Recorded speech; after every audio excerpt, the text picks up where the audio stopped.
Hello dear students, अस्सलाम वालेकुम and welcome to Shahid sir education point. बेटा अभी मैंने जो क्लास दी है that was for 6th semester education. Now this class is for 6th semester but here the subject is psychology. Yes my dear, we are talking about the counselling psychology. तो counselling psychology में अभी तक हमने एक unit complete किया, तो अल्हम्दुलिल्लाह वो बहुत ही अच्छे से हमने पढ़ा।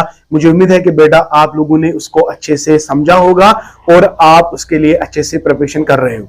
तो आज जो हमारा टॉपिक है वो नेक्स्ट यूनिट को लेकर है। Yes my dear, today our topic is, और we can say second unit का जो टाइटल है that is approaches of counselling. Yes, तो यूनिट नंबर सेकंड की अगर हम बात करेंगे, यूनिट नंबर सेकंड की बात करेंगे, इट इज बेसिकली अप्रोचेस। ठीक है, तो यहां पे समझेंगे, देखो जब हम काउंसलिंग पढ़ते हैं ना, काउंसलिंग में बहुत सारी साइकोडायनेमिक काउंसलिंग में बहुत सारी थेरेपीज का इस्तेमाल करते हैं। देखो साइकोथेरेपी बोलो या काउंसलिंग, ये सिनोनिमस टर्म्स है बेसिकली। साइकोलॉजी में जब भी किसी को प्रॉब्लम होती है तो प्रॉब्लम को दूर करने के लिए वो किसी साइकोलॉजिस्ट के पास आता है, जिसको मैं इस प्रोसेस को हमने काउंसलिंग कहा था। तो बेसिकली ये काउंसलिंग क्या है? It is the encounter between the two personalities, one is the psycho analyst बोलो आप, साइको एनालिस्ट, ये तो हम साइकोडायनेमिक से रिलेट करेंगे, लेकिन यहाँ पे एक को काउंसलर कहते हैं, दूसरे को क्या कहते हैं? क्लाइंट। तो क्लाइंट जो है वो प्रॉब्लम होते हैं उसमें, तो उसके अंदर प्रॉब्लम्स होती हैं। तो प्रॉब्लम्स किस तरह के होते हैं, क्यों होते हैं, यही कॉज और इफेक्ट फाइंड आउट करने के लिए बहुत सारे अप्रोचेस है। अब ये क्लाइंट को कैसे ट्रीट किया जाएगा, तो बहुत सारे ऐसे अप्रोचेस है जिससे हम क्लाइंट के प्रॉब्लम्स को पहले समझेंगे। देखो भाई, आपको कोई प्रॉब्लम होगी तो आप मेरे पास आओगे, आप कहोगे सर मेरी कोई प्रॉब्लम है तो आप मुझे कोई ट्रीटमेंट दो, लेकिन मुझे पहले आपके प्रॉब्लम को अंडरस्टैंड करना है कि ये प्रॉब्लम जो है ये आपके माइंड को लेकर है या आपको फिजिकल एस्पेक्ट को लेकर है। पहले मुझे फाइंड आउट करना है कि आपका प्रॉब्लम का नेचर क्या है। तो once I understand the nature of the problem, accordingly मैं आपको गाइड कर सकता हूं, अकॉर्डिंगली मैं आपको ट्रीटमेंट कर सकता हूं। तो same is the case with today's unit. अगर किसी बच्चे में, किसी भी इंसान में किसी किस्म की प्रॉब्लम है तो प्रॉब्लम को पहले समझना है। तो प्रॉब्लम का नेचर अंडरस्टैंड करने के लिए, प्रॉब्लम को अंडरस्टैंड करने के लिए तब हम बहुत सारे टेक्निक्स का इस्तेमाल करते हैं, और उन टेक्निक्स को साइकोलॉजी में हम कहते हैं साइकोथेरेपीज। तो बेसिकली साइकोथेरेपीज बोलो या अप्रोचेस बोलो, एक ही बात है। यहां पे टॉपिक है अप्रोचेस ऑफ काउंसलिंग, और you can say it's psychotherapies भी बोल सकते हैं। तो कौन कौन से ऐसे थेरेपीज है जो हम इस्तेमाल करते हैं ताकि पेशेंट जो है वो ठीक हो सके। तो so far as your syllabus is concerned, तो हमारे सिलेबस में जो यूनिट नंबर सेकंड है, इसमें आपको 3 या 4 थेरेपीज पढ़ने हैं। पहली थेरेपी जो है दैट इज साइकोडायनेमिक थेरेपी। पहली थेरेपी क्या है बेटा? Psychodynamic therapy. बहुत इंपॉर्टेंट है बेटा, अक्सर इसमें एंट्रेंस में भी क्वेश्चन आते हैं, और ये जो आपका 6th सेमेस्टर है, कल जाके ना ये वाला क्वेश्चन जरूर पूछा जाएगा। इसलिए you have to be very much attentive. मेरा लेक्चर बार बार सुनो, और जो मैंने नोट्स प्रोवाइड किए हैं बिल्कुल मैं टू द पॉइंट पढ़ाऊंगा। जो भी मैंने नोट्स में लिखे हैं तो वही आपके साथ भी शेयर करेंगे, ठीक है। तो बहुत सारे ऐसे कम बच्चे हैं जिन्होंने अभी साइकोलॉजी की मैं बात कर रहा हूं, जिन्होंने नोट्स नहीं लिए हैं। बेटा just purchase the notes, they are very important for you, very very important for you. Just ऐसा ना सोचे कि भाई नोट्स अगर लेंगे तो क्या पता कैसा होगा। नो, मैं गारंटी के साथ कहता हूं बेटा कि जो भी हम यहाँ पढ़ रहे हैं, जो भी मैं आपको पढ़ा रहा हूं, तो बिल्कुल उसी लेवल के नोट्स मैंने प्रिपेयर किए हैं। मैं ऐसा क्यों कर रहा हूं? The reason only behind this कि जैसा मैं पढ़ाऊंगा वैसा ही कंटेंट जब आपको मिलेगा, जब आप उस चीज को पढ़ते हो तो आपको अच्छी तरह से वो याद रहेगा। देखो मैं कुछ यहाँ पे आप मेरे साथ तो पढ़ते हो, लेकिन आपका कोई दूसरा कंटेंट होगा तो फिर रेलेवेंस नहीं होती है। तो बेटर इज बेटा, मैंने ऐप क्यों बनाई है? It's only because for you. मैं ज्यादा से ज्यादा मेरे स्टूडेंट्स को हेल्प मिलना चाहिए। नो डाउट वहां पे you have to spend a little bit amount on it, but अपने कैरियर के लिए तो इतना आप बर्दाश्त कर सकते हो। ये उतना ज्यादा ह्यूज अमाउंट तो है ही नहीं, ये almost it is free of cost. 100 rupees, 50 rupees, 75 rupees, तो ये तो it's equal to the free, right. तो लेक्चर्स से आप नोट्स को टैली करो, फिर आप देखो कि आपको कितना मजा आता है पढ़ने में, ठीक है। तो चलते बेटा, पहला जो अप्रोच है जो आपको पढ़ना है यूनिट नंबर सेकंड में, वो क्या है बेटा? Psychodynamic therapy. इसमें हमें क्या पढ़ना है? पहले हम समझेंगे साइकोडायनेमिक थेरेपी का मतलब क्या है। साइकोडायनेमिक थेरेपी का मतलब क्या है, ये किसने दिया, और इसमें हम किन किन टेक्निक्स का इस्तेमाल करते हैं ताकि अगर हम इन टेक्निक्स को अप्लाई करेंगे क्या वाकई पेशेंट में चेंज आएगी कि नहीं आएगी, ये सारी चीजें हम आपको बताएंगे। इसी तरह दूसरा जो हमारा थेरेपी है that is behavioural technique, behavioural therapy, behavioural therapy, right. Okay, तो इसी इसमें भी बिहेवियरल थेरेपी में पहले समझेंगे कि बिहेवियरल थेरेपी किन पेशेंट्स पे अप्लाई करेंगे या साइकोडायनेमिक थेरेपी किन पेशेंट्स पे अप्लाई करेंगे। मैंने अभी कहा कि अगर आपके पास पेशेंट आता है, पेशेंट में क्या प्रॉब्लम है, उस प्रॉब्लम को समझने के लिए आपको अकॉर्डिंगली थेरेपी का इस्तेमाल करना है। ये नहीं है कि कोई भी पेशेंट आया आपने बिहेवियरल थेरेपी अप्लाई की या साइकोडायनेमिक थेरेपी, नहीं, ऐसी बात नहीं है। पहले हमें नेचर ऑफ द प्रॉब्लम को अंडरस्टैंड करना है, पहले पेशेंट के साथ बात करनी है, पेशेंट हमें कुछ डेटा देगा तो उस डेटा को पूरा समझने के बाद हमें लगना चाहिए कि भाई इसको अगर ये प्रॉब्लम है तो इसको कौन सी थेरेपी का इस्तेमाल करेंगे। तो यही हम आपको बताएंगे कि अगर आपके पास पेशेंट आएगा तो कब, कहां, कैसे इसको क्या करना है, ट्रीट करना है। तो ट्रीटमेंट के लिए बहुत सारे अप्रोचेस है। पहला अप्रोच है psychodynamic therapy, number next is behavioural therapy, and my dear third one is cognitive therapy. Cognitive therapy my dear, right. And then last we have person centred therapy, person centred, या इसका दूसरा नाम है humanistic existential therapy, humanistic existential therapy. बेटा अगर आपको याद होगा, मैंने एक बार आपको पढ़ाया था schools of psychology. Schools of psychology जब हम सारे पढ़ते हैं ना बेटा, उन सारे स्कूल्स में इंपॉर्टेंट 3 फोर्सेस होते हैं। तो पहला फोर्स है psychodynamic force, another is behavioural, and third one is humanistic. ये 3 फोर्सेस है बेटा।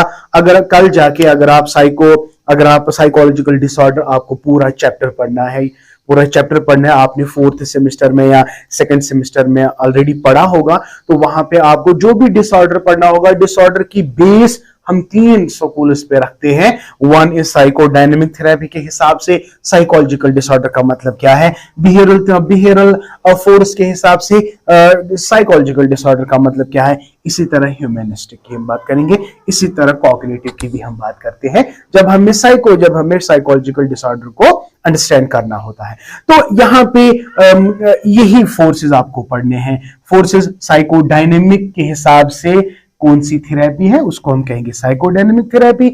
अगर बिहेवियरल टेक्निक तो behavioural therapy, then cognitive therapy, humanistic therapy, humanistic का दूसरा नाम है पर्सन सेंटर्ड थेरेपी। ये 4 थेरेपीज बेटा आपके सिलेबस में है, बहुत इजी है, बिल्कुल इजी है। एक एक इसका एक दिन लगेगा, इसका भी एक दिन लगेगा, इसका भी एक दिन लगेगा, तो सिंपल 4 लेक्चर्स में हमारा जो यूनिट नंबर 2 है वो इजीली कंप्लीट हो जाएगा। Just stay with your Shahid sir. Okay, the only thing that you can do my dear, मैं आपको इतना टाइम दे रहा हूं, फ्री लेक्चर्स प्रोवाइड कर रहा हूं, आपको हेल्प कर रहा हूं, ये मेरा काम है बेटा, मुझे नहीं बोलना है, but one thing is to say कि बहुत सारे काम बचे हैं। देखो 4th सेमेस्टर में आप कितना मतलब मेरे वीडियोस को वॉच करते थे, लेकिन आज जो है, आज बहुत सारे काम बचे हैं जो मेरे वीडियोस को वॉच करते हैं।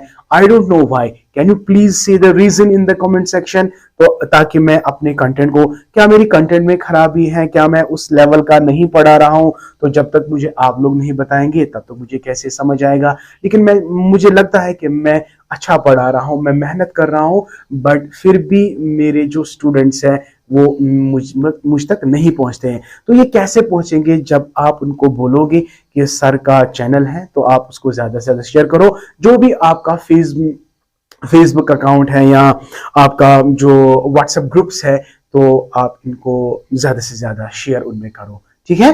Okay, thank you. तो चलते हैं बेटा, चलते हैं साइकोडायनेमिक थेरेपी की ओर। मैं सिंपली आपको बता देता हूं कि अप्रोचेस की अगर हम बात करेंगे, पहला अप्रोच हमारा है psychodynamic.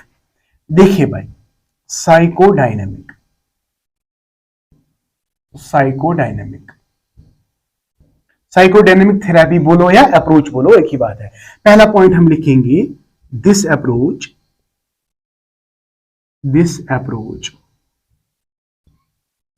was advocated by Sigmund Freud,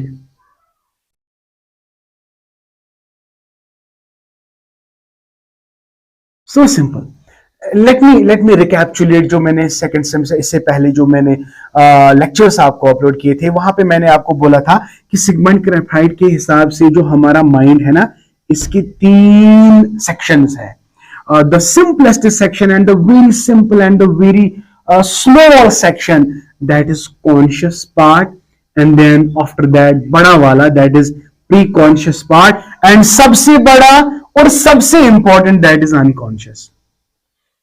according to psychodynamic therapy, मैं अप्रोच की बात नहीं कर रहा हूं। अगर हम साइकोडायनेमिक थेरेपी या थेरेपी और अप्रोच, व्हाटएवर मैं क्या बोल रहा हूं, अप्रोच बोलो या थेरेपी बोलो, एक ही बात है। अगर हम साइकोडायनेमिक स्कूल की बात करेंगे तो साइकोडायनेमिक कहता है कि हमारे माइंड में 3 चीजें हैं, one is conscious, preconscious and unconscious. तो सिगमंड फ्राइड के हिसाब से it is the unconscious part that is very important. और जितनी भी हमारे मेमोरीज है, repressed memories, anxieties, intrapsychic conflict जो भी हमारे दिमाग में होते हैं, वो कहां पे होते हैं? वो होते हैं अनकॉन्शियस पार्ट में।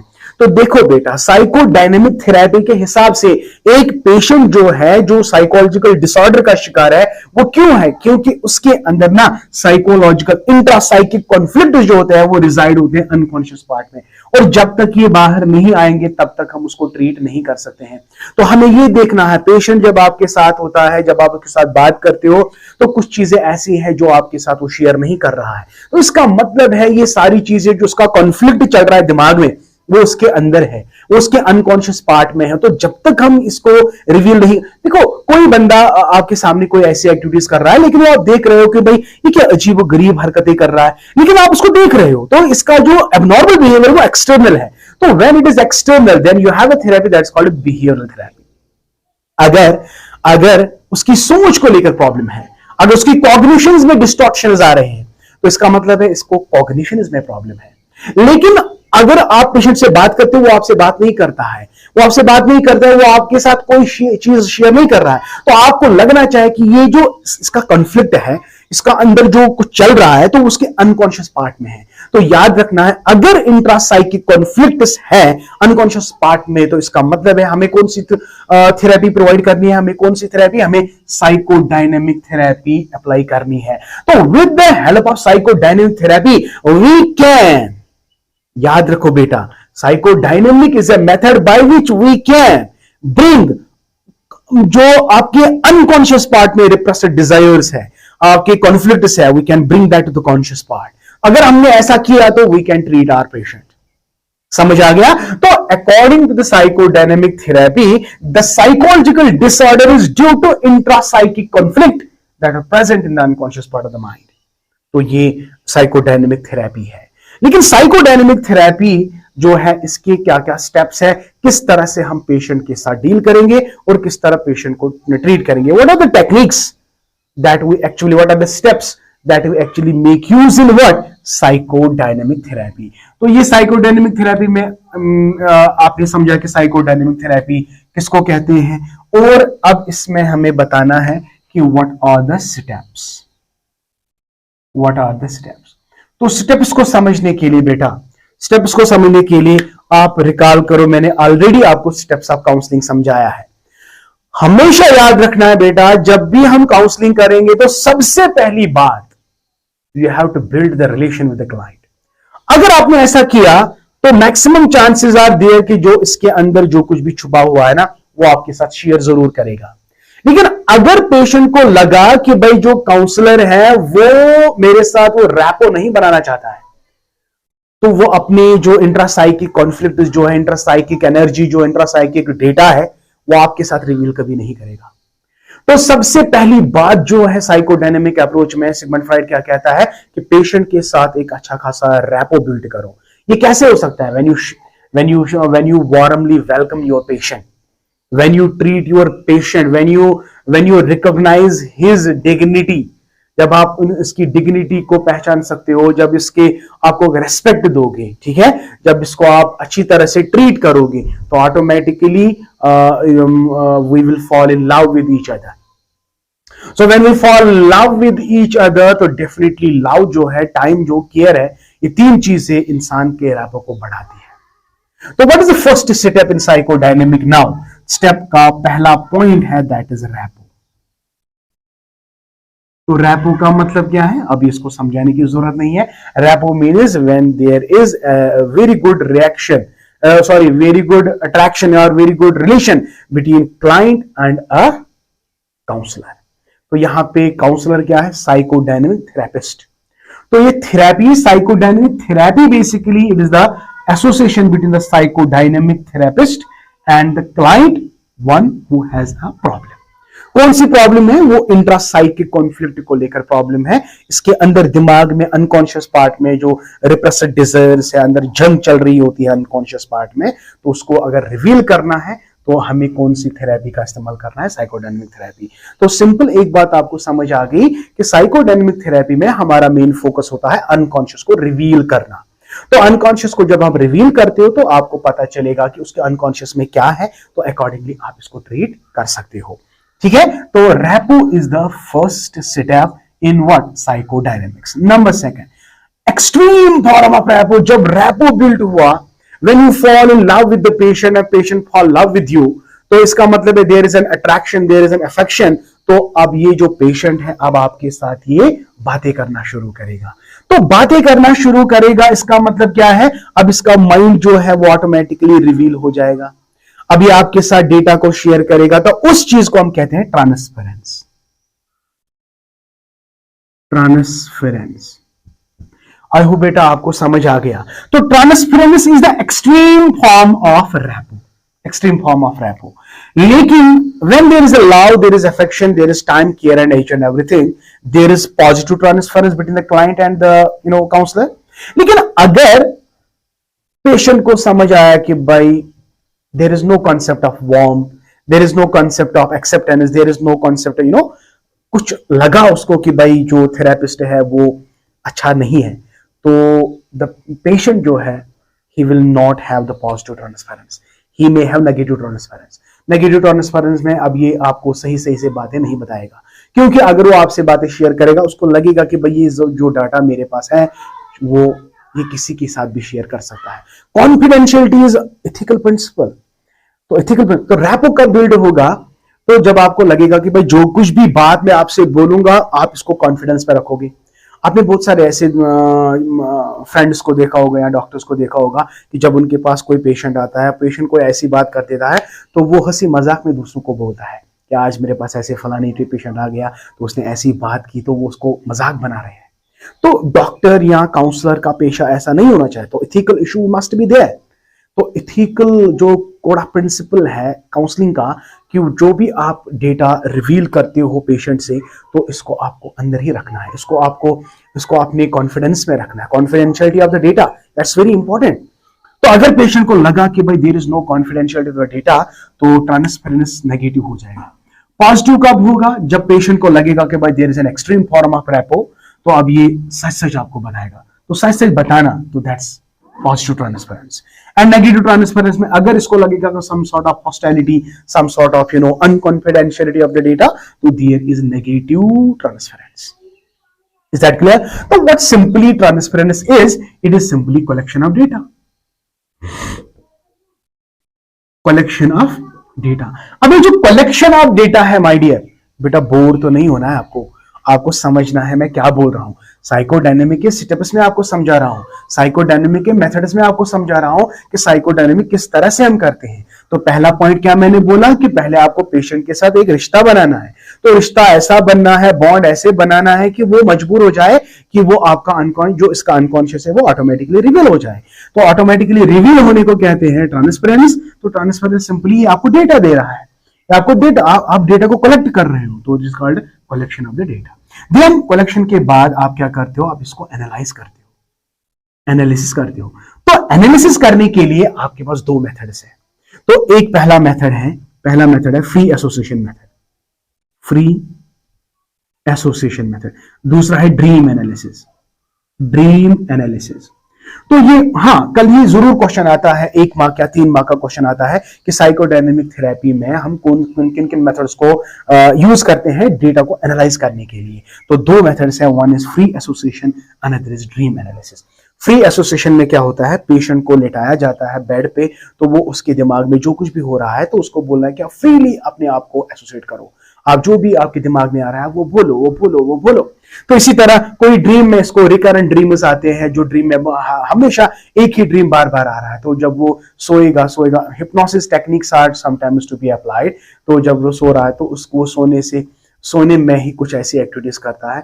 ये जो दरअसल जब ये एनालिसिस होता है ना, पेशेंट को रूम में बिठाया जाता है तो वो सारा कैप्चर किया जाता है विया वीडियो कैमरा एटसेट्रा, जो भी है उस वक्त की जो टेक्निक्स अवेलेबल थे, तो सब कुछ वो पेशेंट जब वो ये फ्री एसोसिएशन में होता है या ड्रीम एनालिसिस में होता है, ये सारा कुछ कैप्चर किया जाता है, तो इसको एनालिसिस किया जाता है। नंबर नेक्स्ट, फोर्थ वन, अब जो कुछ भी इसने एनालिसिस में किया, जब हमने टेक्निक अप्लाई की, फ्री एसोसिएशन या ड्रीम एनालिसिस जो भी वो कर रहा है, तो वो कैप्चर हमने किया, फिर पेशेंट को ये बताया जाता है कि आपने क्या क्या किया। ये सब कुछ देख रहा है कि मैं ऐसा कर रहा हूं, मैं ऐसा कर रहा हूं, मैं ऐसा कर रहा हूं।